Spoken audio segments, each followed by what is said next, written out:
قصه من و غم تو، قصه گل و تگرگه، ترس بی تو زنده بودن، ترس لحظه های مرگه.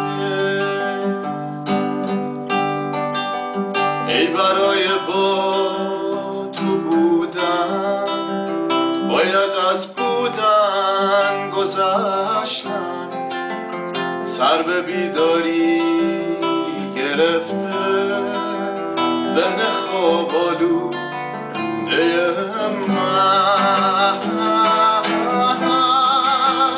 همیشه میونه قابه خالی درهای بسته، طرح اندام قشنگه با کرویایی نشسته، کاش میشد چشم ببینم طرح اندام تو داره، زنده میشه جون میگیره با توی اتاق میذاره.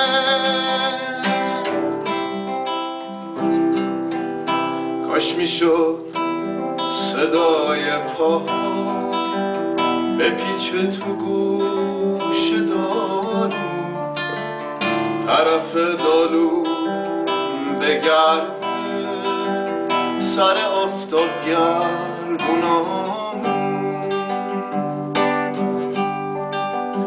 کاش میشد دوباره باغچه پر گلهای تو باشه، غنچه سفید مریم با نوازش تو باشه.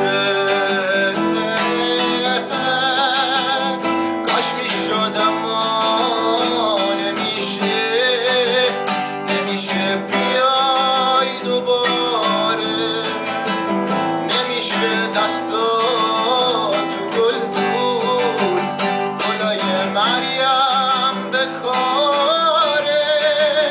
کاش میشد اما نمیشه، این مرام روزگاره، رفتنت همیشگی بود، دیگه برگشتن نداره.